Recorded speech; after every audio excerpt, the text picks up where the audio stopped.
Hello everyone. Michelangelo said, "The true work of art is but a shadow of divine perfection." This quote holds deeper meaning when you meet such artists who infuse divine perfection in their art practice. My name is Deepti Sundarajan, and I'm extremely proud and honored to welcome you all to a very exciting interview with a prodigious and highly acclaimed artist, Mr. Drdha Vrata Gorrick, who strives to find spirituality through creativity. Before we invite him, I would love to welcome the person who found this gem of an artist and brought him to us, a remarkable Madhubani artist herself, Deepti Agrawal. Deepti is an artist and educator and a specialist of Madhubani painting and has been practicing it since 1992. Her inconceivable love for art led her to set up an art house called Deepti Designs Inc. in 2015. The organization focuses on education and non-profit activities apart from designing, collaborations, exhibitions, and many more. Deepti works with the state of Washington to conduct workshops and demos and is the president of Friends of Asian Art Association, a non-profit organization. Deepti is also a celebrated speaker on the Washington Speaker Bureau program and has recently been appointed to the coveted board of Humanities Washington. Welcome, dear Deepti. So happy to have you here. Thank you so much for the kind introduction. And before we go further into the interview, I would like our viewers to know a little bit about the interviewer herself. She's our very own Washington-based mom blogger who has curated some very interesting interviews with unsung achievers in different walks of life. She has covered stories of a naturopath from Hawaii to a cultural educator in Sri Lanka to a yoga practitioner in India, and so many different such achievers from varied backgrounds. Thank you so much, Deepti, for inviting us to talk to you today. It's such a pleasure. Thank you, Deepti, for your kind words. Now it's time to introduce our guest of honor, Mr. Drdha Vrata Gorrick. Born in West Virginia, USA, Drdha Vrata plunged into the world of art and culture from a very young age. He traveled the length and breadth of India, studying its traditional art forms and covered various art styles. He also learned Shilpa Shastra, a very protected traditional art form about which he will be sharing a lot of information with us today. His artwork is part of coveted museums and galleries across the world, and his commissions range from drawings, paintings, sculptures, temples, notably the Parvati Temple of Mayapur, West Bengal. We are extremely honored and privileged to have you here with us today. Welcome, Drdha Vrata. Thank you, Deepti. Thank you for the lovely introduction. Both of the Deeptis. I'm very happy to be here and I'm quite excited about this workshop. So, thank you very much.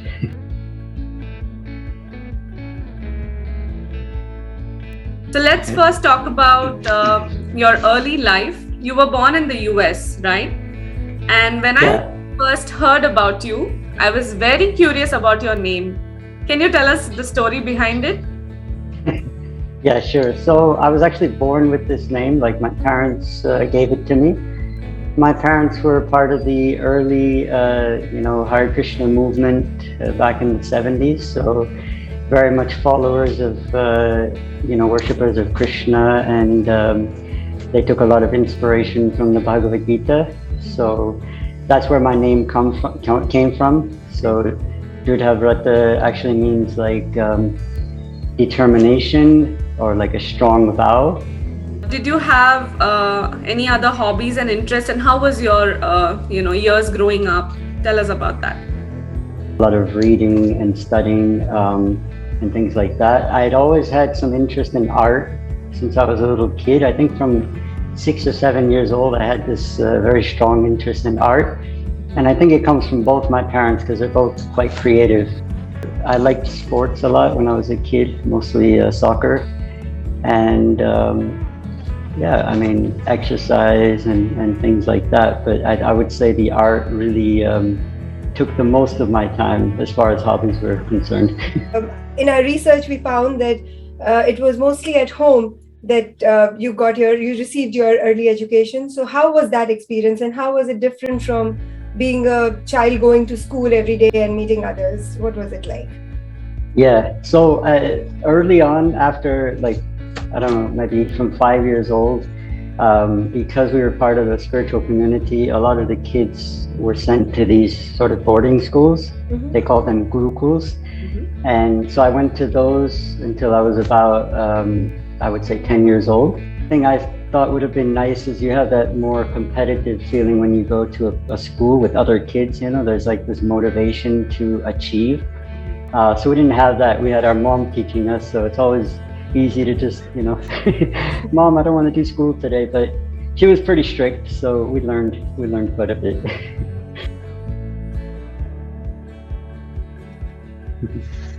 When was your first travel to India? I went first time when I was about 15 years old. It was like 1997. And I was actually requested to come from an architect who was working on a temple project in New Delhi. And he actually brought me over as an apprentice. Just by seeing my art once or twice, he just decided that he should take me to India. Quite interesting that early an age somebody recognized the kind of art that you do and thought of bringing you to India. So, how was your exposure to regional art in India? Because in our research, we read you've learned all the art in India, right from Kerala mural to Tibetan tanka to Orisen Patachitra. After I was in Delhi, I had traveled a bit, so I went to Orissa, Bengal and other parts of India. And, during my travels, of course, I saw temples and I saw different art forms. But I would say like later, really when I went to South India and I was starting my studies, and I was really exposed to how the art is made because I was learning it. Then it kind of like clicked a switch, and then all the art was just like, it's like it opened all these doors to appreciating all of Indian art. Because before I liked the Rajasthani style, I liked other art, but I didn't really see much, beside a few styles. But when I was in South India, they had like workshops where you could learn different styles of art, like you said, the Kerala mural and Patachitra. So also not just like learning the art itself, but also going to those places, like when you go to Orissa and you see the artist or you see the temples, then it kind of, you get the idea of how they relate to each other and things. You went to South India and you started your art education there. So how did that happen? How did you land in South India and you decided to get into the education, the education side of art? I was actually in Bengal for a couple of years in a boarding school, like I told you. And I had this very strong desire that I want to learn some form of traditional art. I wasn't sure what style or whether it would be India or Europe. But I just felt like this was my calling kind of thing. And I remember my brother was traveling around in South India because he likes South India a lot. So he called me one day and he said, you know what, forget about everything, just book your ticket tomorrow and you come and meet me in India. And then him and I would travel quite a lot of places in South India, mostly temples. And we landed in Mahabalipuram by chance. And that wasn't actually, we didn't plan it. We needed a break, from all the travel. And he said, oh, there's this nice beach town and it's kind of nice as, we can relax there. And we just happened to walk by a shop, I remember, and we found this book. It was my teacher's book, actually, and it was written in Tamil. I didn't know a word of Tamil, but I saw the drawings and I was like, this is it. This is exactly what I want to learn. And I was flipping the pages. I was so excited. I was like, man, I wish I could meet this person, Wow. And we had gone to some local restaurant to eat. And I remember I had the book with me. I didn't leave it from my side the whole time. And I asked someone there, "Oh, can you read this book and tell me where this person lives? Is it nearby?" And he was like, "Yeah, he's just around the corner. You could just walk there, And I remember, wow, I was like so excited. I was like, "Oh, I have to meet this person." So me and my brother walked over to his house. We just knocked on his door, and I remember he's a very simple-looking man. Like you wouldn't expect. He's like one of the main teachers actually in Mahabalipuram. Almost every artist in that town had been his student at one point. So and I walked into his house and I said, "I want to learn from you." Talking about traditional art, so how did you break the barrier and how did you get to learn, being from outside? Was it a challenge for you? Yeah, initially when I had gone to Mahabalipuram, I don't know if you know, they have actually a government college of traditional art and sculpture. So I had gone there first to inquire about learning the art. And this was after I'd already met my teacher and sort of, I wasn't sure if I should learn from him or not. And then these people at the college had told me, yeah, actually, because you don't know Tamil, it's all in Tamil dialect. So we would suggest that you go to this teacher. So that was like, okay, confirmation that I should definitely go to him. So because I was able to learn from him, and he had just retired, like maybe 2 months before I entered in Mahabalipuram. So he could more or less just give me all of the, whatever training that he would teach in the school. He just totally opened up all the doors. So what I learned in 6 months was, what it would take other artists, 2 years to learn, because I was going every day and spending many hours with him.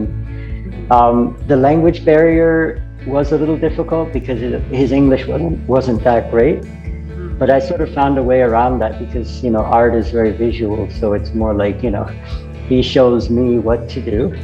So that's how it would usually work. He would sit, he would start drawing, and he would say, "You do this, and you do this as homework, And help me understand this, Drdha Vrata. So when a deity is sculpted, do we have to do the drawing beforehand, before the statue is built or carved? Yeah, it's the same system as architecture. You have to have a blueprint before you start any project. So it's the same thing with the murti. So generally, in the early days, all the traditional artists knew how to draw. Mm-hmm. So a stone carver would be able to draw out the image on the stone and then carve it out. Nowadays we have paper, so we can draw it on paper to the actual size, and then we use that as a reference for our measurements to, if we're making a sculpture or a temple, we have that as reference. This whole process, is it part of the Shilpa Shastras? What is Shilpa Shastra exactly? Yeah. We would all like to know, what is Shilpa Shastra? Sure. Yeah, Shilpa Shastra is basically, it's not one Shastra, it's a collection of Shastras that have been compiled over many generations of, artists and craftsmen and different traditional writers. One of the issues I had when I was trying to study the Shilpa Shastra is that you don't have a lot of translations in English. A lot of them are either in Sanskrit or the local dialect, wherever, Tamil or Kannada or something. Mm-hmm. So it's difficult to find them, but there's some that are available by this Indira Gandhi National Center for the Arts. Yeah, essentially Shilpa Shastras are a compilation of texts which describe how an artist or architect would go about making their form. So, and each Shilpa Shastra would have a certain, say, emphasis on one school of art. For example, like the Chitra Sutra, which is one of the most well-known references, that's from the Vishnu Dharmottara Purana. Mm-hmm. And that mainly focuses a lot on painting. So a lot of the contemporary artists or even traditional painters, they use that Chitra Sutra as a reference. And you get a lot of English translations of that. And then there are others that talk about temple architecture more, for example, the details of temple architecture and how to build a temple. and others talk about Vastu more, for example. So there are quite a few. I think last time I checked, there was something like 30 altogether. Wow. But out of that, maybe there's only a third that are really available for the public, you know. A lot of them are with, you know, traditional artists that sort of hold, like keep them safe, keep the knowledge safe. So it's hard to get a hold of the originals.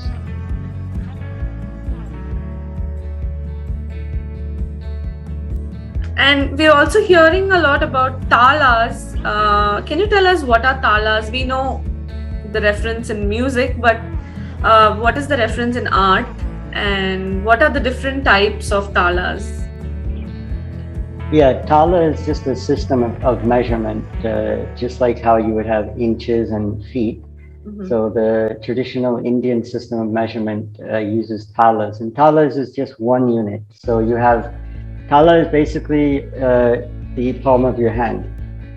So from the bottom to the top finger, that's a tala. Oh, And yes. tala also means to clap, right?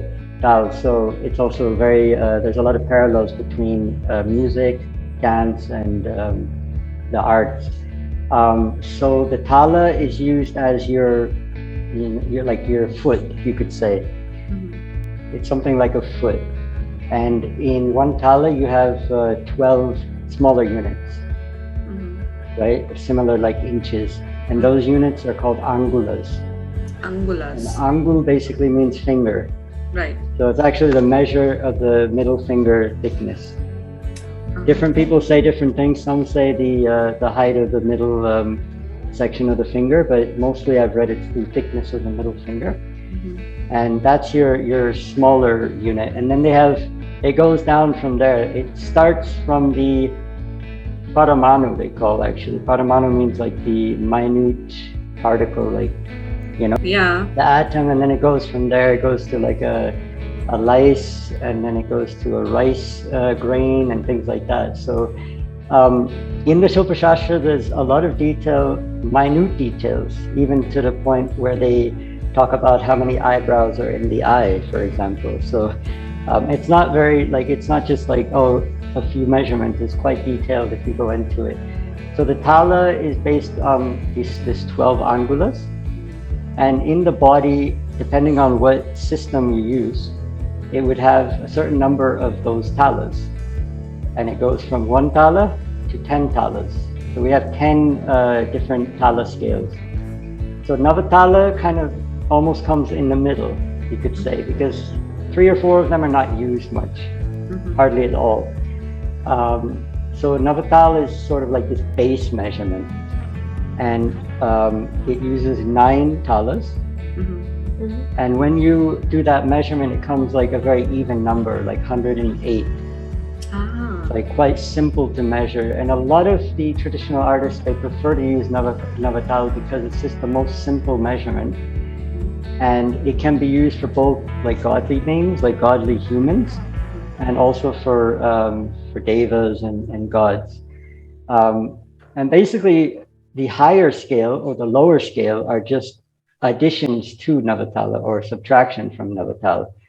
So it's quite easy to, when you have that middle ground, then you can, you know, if you're going to Dasatala, like 10 tala, you just have to add a certain number of units. And then if you're going down, then you have to lessen that. And for each tala scale, you have 3 categories. So you have the lower, the medium, and the higher. Right. So each one has these 3, you know, just 3 like units. music. Just like music, exactly. Right. And that's also to include, for example, if you would have a male form in Navatal, the female form would be the lower category of that, like that. So you'd have these different, you know, scales and things.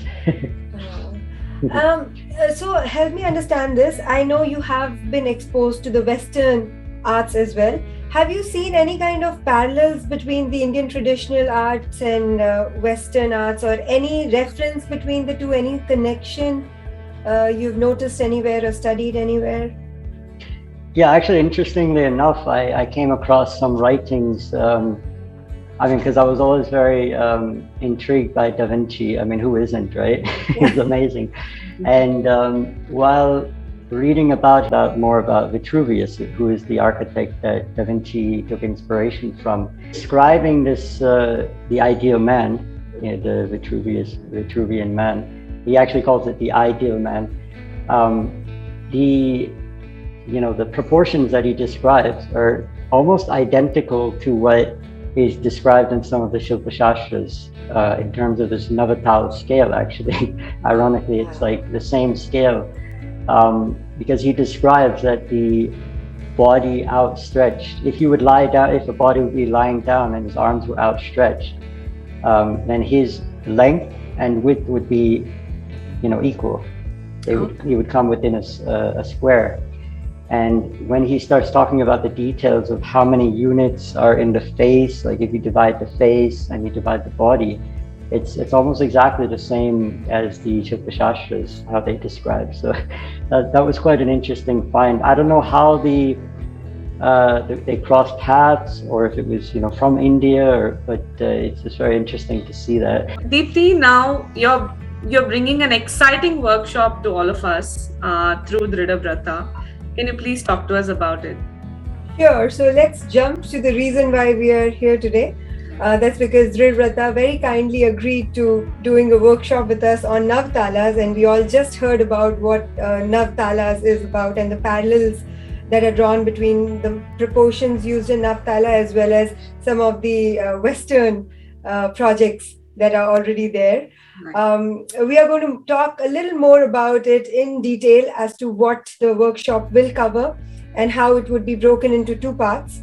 But for that, we are going to wait a little bit more because the second part of the interview would cover most of that. But for now, I would just say that it is a very rare workshop, as the concept in itself is not widely known. And to have somebody with such deep knowledge and understanding of Shilpa Shastra to teach it is a rarity. And to top it all, to be able to learn it online from the convenience of your homes is one of a kind opportunity. So the workshop is going to be on March 5th and 12th, the first two Saturdays in the month of March, in Pacific Standard Time of 10 to 11:30 a.m. in the morning, a.m. So please just tune in and attend the workshop. I'm very, very grateful to Drdha Vrata for having agreed to do the workshop, and also to Humanities Washington for having supported this project and funded it completely so we could practically bring it free of cost to you. At this point, I would just pause and come back for the second part of the interview where we'll cover more details. Sure. Thank you, Deepti, for sharing about the workshop. And that brings us to the end of the first part of the interview. We hope you enjoyed getting to know Drdha Vrata and learning all the amazing facts and stories he shared with us. Thank you both for joining us today. Thank you.